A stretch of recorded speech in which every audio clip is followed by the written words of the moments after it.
It wasn't me, it was the voice. Chapter 2.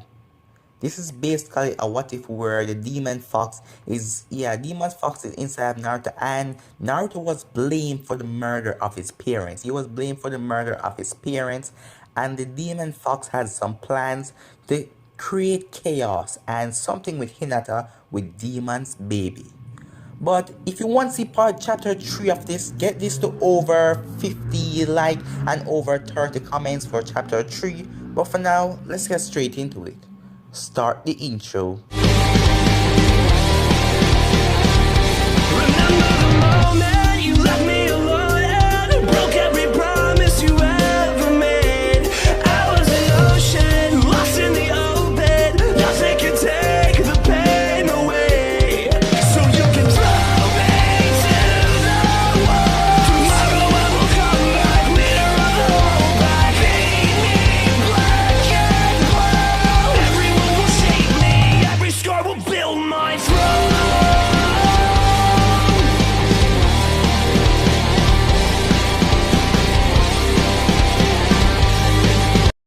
In chapter 1, the last time we left off, Naruto and Minato and Kushina were sent to an alternate dimension where the demon fox and they met the demon fox.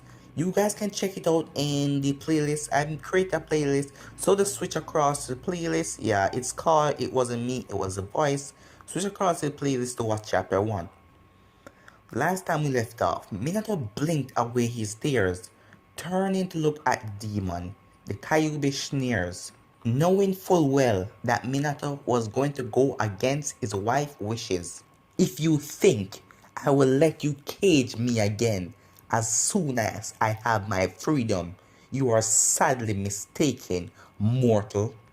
The fox barked and swiped at Minato with razor-sharp fangs and claws, and he dodged, and he started speaking in a strange tongue. It was the incantation to seal away the fox. Suddenly, the fox froze in another attempt to attack them. Then he tensed up. You mortal, how do you know those incantations? They are ancient, lost to the ages. He snaps and starts cursing at Minato. I'm an historian and a part-time explorer. So this is the big change in Naruto. Yes, Minato seems not to be the fourth Hokage. He's not the fourth Hokage. Minato went back to start chanting the strange talking while he slowly went over to his wife, his heart breaking at that pure, hated look she gave him. Stop, she whispered. Minato looked at her, but he continued his chant. Use me instead. Leave my baby out of this. She caressed Naruto's cheek. Her gaze never broke. The Kyuubi used Kushina distraction to his advantage, and he swiped at Minato, but he missed by an inch. Damn you! He hissed and he spat, his saliva covering Minato, and slowly started to burn his clothes. Minato, use me instead.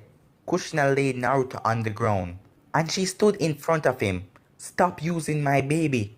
Unwillingly, she gained the demon's attention, and he turned to face her. He cannot stop.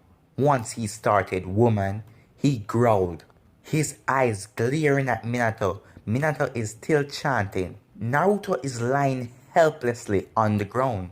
Move aside. No, she said. She held her ground and stared right into the Kyuubi's eyes.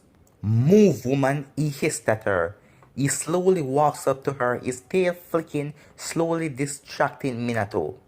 Kushina shook her head in no, and she glanced one last look at her baby boy, unconscious on the ground behind her. I will not abandon my baby. You want him? You're going to have to take me first. She spoke calmly. Her husband already betrayed Naruto in her eyes, and she wasn't about to do the same. Naruto needed at least one loyal parent. The Kyuubi gave no warning as he jumped right on Kushina, swallowing her whole. He coughed as she punched kick at his insides, but soon enough she would stop fighting as his stomach acid ate away at her, completely devouring her insides. Just as he about to attack Naruto, something shifted and he looked down as his massive paw was slowly disappearing. I am done, Minato declared proudly and looked around for his wife. Kushina, Kushina, I am done. Kushina. Worry and panic began to overtake him as he spun around looking for her. He started to get pissed when he see no indication of his wife, only Naruto lying on the ground and the slowly disappearing demon above him. Kyuubi turned and grinned at Minato. You may have sealed me inside of your boy, but I have eaten your wife. He started to smile. I am not yet gone, so that means your boy is not as strong as you think. He jumped on top of Minato and devoured him quickly as he ate his wife. 30 minutes later, Jiraiya stared down at the child he was now responsible for. He sighed heavily. Naruto was still unconscious, tied down to a stretcher, with 2 body bags right behind him of his dead parents. It was best that he was still unaware of what happened, but it didn't lessen the situation one bit. It only made it more complicated. Sir, Jiraiya glanced down at the young woman staring at him. I know this is a hard time for you, but will you be riding with us to the child to the hospital? No, I will take my own car. I have some calls to make. He sighed. As he went down, he looked around. It was only 1 a.m. and the street was still busy with all the flashing lights of the police car, ambulances, endless house lights that are full of inquisitive neighbors. He didn't think that there were one person left of word on the street. Everyone found out after they heard of the Uzumaki's murders, which didn't exactly take that long. He jumped into his own vehicle and followed the ambulance. After a few seconds of driving, he took out his phone and tried to call someone, but then the voicemail and he angrily pressed the negative button. Damn it, Kakashi, pick up your goddamn phone, he growled to himself as he dialed again, and relieved to hear Kakashi pick up on the 3rd ring. He swerved slightly, looking out of the car, and a car cut him off. He cursed at them and he stopped. He flicked the driver off. Right now he could beat the crap out of anyone who crossed him. That included stupid drivers. Kakashi, get down to the hospital. Something happened. He was lucky. Normally he has to call 3 or 4 times before he could even answer. What? Kakashi replied. Something happened. I'll tell you at the hospital. I'd rather you tell me now so I could deem whether I want to go to the hospital or not. Naruto's parents died. I'll meet you at the hospital. Jiraiya watched as Kakashi and Iruka entered into the hospital, hands shoved into half as they shoved on winter coats, with scarves barely covering their throats. Obviously, they rushed out of their house, made their way to the hospital quickly as they could. Thanks for coming, Jiraiya greeted both of them, sipping his tea. It's been only 20 minutes, but he's located the best coffee shop. He found out that Naruto was healthy, just unconscious. They were going to keep him overnight for observation. And later in the morning, after the police conducted their investigation back at the house, they were going to continue and question him. Kakashi nodded and glanced around the waiting room. It was empty and slightly depressing, with the bright paint and warm liners, with the heavy smell of bleach added to the atmosphere. How is Naruto? Iruka asked and rubbed his hands together to try and get some warmth back in them. It has started to snow back their way over to make the ride and the mood more depressing. Is he okay? What happened? Where is me? He stopped talking after the dark look that Jiraiya sent his way. They're dead, he said emptily. He couldn't break down. Not now. Not when there was paperwork to fill out, people to talk to, and a lot of things to do. What happened, Jiraiya? Kakashi asked and staring at him. Iruka shifted. Yeah, so what happened? I am not entirely sure. Then what do you know? I think something is trapped inside of the boy. Iruka and Kakashi Browns turned down in suspicion. They all knew what Minato did as a profession, and they also knew that the man could attract trouble not like no other. Once they found him hiding an illegal killer snake in his basement, but they talked to him and he handed over to the government immediately. Which boy? The newborn born 15 minutes ago? A beautiful baby girl. She has brown hair and eyes. What do you think, Iruka? Jiraiya shifted, trying to relax himself. What? What is that supposed to mean? Kakashi demanded. Jiraiya looked around the empty waiting room and lowered his voice. Minato had a lot of dangerous artifacts in his office, and I found this suspicious box in Naruto's room. So we all know what the kid do. I think he stole it from his father's office. And when he opened it, he unleashed whatever killed Minato and Kushina. Iruka rolled his eyes and shook his head, disbelieving. And where the hell is this magical creature that's somehow trapped in a magical box? He started to snap and raised his voice. This was no time to go after each other. All of them was a little high strung because their friends had just died. And it was no time to go after Jiraiya, who has dealt with this freaky stuff a long time. After all, he was a historian himself, and he was always around the world. If anyone seen it, it would have been him. Jiraiya took a gulp of his now cold coffee to moisten his dry throat. In Naruto, the room seemed to drop a couple degrees. Iruka said, "You're kidding me." Not ready to believe Jiraiya. "No, Naruto killed his parents," Kakashi said. Jiraiya replied, "No, the thing inside of him killed his parents." Kakashi snarled, "Damn, I need a drink." Naruto woke at the mild beeping sound and a woman speaking. "I generally think it's the best. Are you sure, Tsunade? He's a child and only 5 years old." "I know, but given the special circumstances, it's best, legally and morally." "Really? Morally? I can see the legal. Less. Jiraiya, you asked for my damn opinion, and I gave it." "Mommy," Naruto croaked as his eyes finally peeled open. He looked at one face, then the other. "Grandpa," he mumbled sleepily and rubbed his eyes. "Tsunade?" The doctor snorted and glanced at Jiraiya. "Grandpa?" It was his father's idea, he muttered, slightly annoyed to be called Grandpa in front of his old friends. "Technically, I'm just your godfather," he clarified. "Hi Naruto, how do you feel?" he asked and took a seat at the end of the hospital bed. Naruto rubbed at his eyes again before shrugging, tired and hungry. "Where am I?" He looked around in the hospital room, eyes going wide. "Where are my mommy and daddy?" At that, Tsunade and Jiraiya exchanged a look before Tsunade cleared her throat and put on a fake smile on her fake face. "Hello Naruto, I am Dr. Tsunade." "You wear a lot of makeup." Naruto stared at her with her red lipstick. "And a lot of makeup, eyeliner and eyeshadow all piled on her face."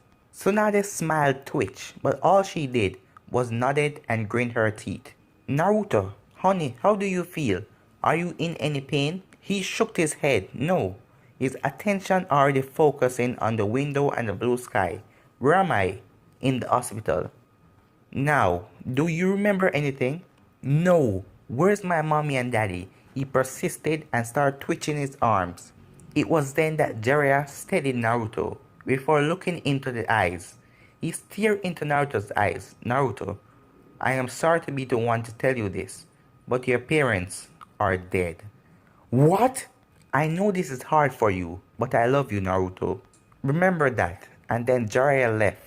He couldn't bear the look in Naruto's eyes, the betrayal, the accusation that stared back at him, bold as ever. When he got down half the hallway, he heard Naruto screamed out in a cry for help, but he didn't look back. Later that evening, Jiraiya met Kakashi and Iruka at a bar They all need liquid to help them through this tragic situation. They should have stayed home because the barman TV was broken. They couldn't find the remote and it was stuck on the news station where they were talking about the tragedy of the Uzumaki family late last night. We are at the scene of the murders, and as you can see, the police have all the entire house blocked off. They are not releasing any information around this case, but witness has stated that they saw Naruto Uzumaki, the son of Minato and Kushina Uzumaki, being taken to the hospital. No one has been arrested so far for the murder of Minato and Kushina as yet. Iruka turned his attention to Jiraiya. So, what are you going to do now? He's your responsibility. Drinking his drink of whiskey and coke, Jiraiya took a deep breath and sighed. I'm going to put him in a psychiatric hospital. I spoke with his doctor. She thinks that Naruto would best be able with his circumstances. Kakashi eyed his friend and took a sip of his drink. His circumstances being that despite what I think happened, the police strongly believe that Naruto killed his parents. And if I put him in a mental hospital in 24-hour care, they won't get involved in his life. After all, what can he do if he's locked up, right? But the boy is only damn 5. How could they think that he killed his parents? Iruka scowled. I don't know, but if I refuse to that, he will be sent to juvenile hall till he reaches the age and then he will be sentenced for prison for life. Still, poor kid, he's only 5. Iruka rubbed his eyes. He's too young to deal with all of this shit. You don't think I know this? Jiraiya nodded. He ran a hand down his face, resting his chin on his knuckles. If that monster is inside of him, the best place would be a place for him with people with capabilities that handle people that hear voices in their head. No matter how I think of it, that's the best solution. I don't believe that there was a demon in Naruto. Iruka scowled. I think someone broke into the house, murdered Kushina and murdered Minato and framed him. Why the hell would someone do that? Kakashi asked him, finished his drink and signaling to the bartender for another. I don't know, Iruka grunted. I just can't believe that they're gone. Wake up, boy. Wake up. Naruto grunted but didn't wake up. Wake up. I said wake up. This time Naruto shifted and grunted, forcing his eyes open. Look around the empty moon, the morning light of the room, but he saw no one. It was just him and the sound of the heart monitor beeping. He swatted at his ears in a lazy attempt to get rid of the annoyance. Funny. Naruto jumped and looked around. The room was empty. Who's there? He whispered and pulled the hospital blanket near to his chin as he gazed in the empty room. Finally, I thought you would have never awakened, boy. Where are you? Naruto's voice breaking. I am in you, my pet. I am in you. Naruto looked around the small hospital room again. He gnawed at the tip of his thumb. He's just a child, barely at the age for kindergarten. Don't you remember? Remember what? Of course, you were sleeping. Mister, this isn't damn funny. Naruto scowled and glared at empty space around his room. Stop it. I am going to tell my dad. He trailed off, suddenly remembered what Jiraiya said, and his doctor explained to him yesterday. Ah, you remember, don't you? Your parents are gone now. They are dead. How sad. It was then a nurse walked in, followed by Tsunade, just to hear Naruto start wailing. No, my mom and dad are alive. They are alive. They are alive. No, they aren't, boy. They are dead. I saw them with my own eyes.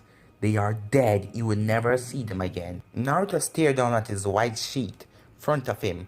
His eyes are filled with horror. He clutched his head. Stop the voice. Stop it. Shut up. Shut up. I said shut up. Tsunade stared at Naruto. After waving to the nurse, the nurse pulled the syringe out of her pocket and Tsunade hold on Naruto, injecting him. So they better sedate him because of the way he acted yesterday.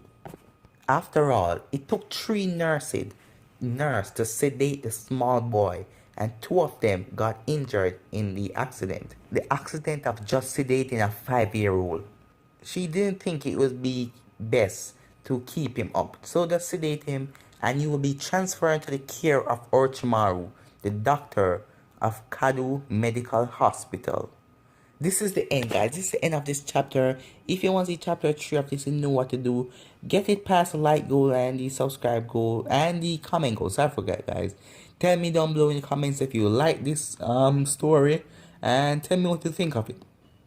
But for now, guys, I'm out. Peace.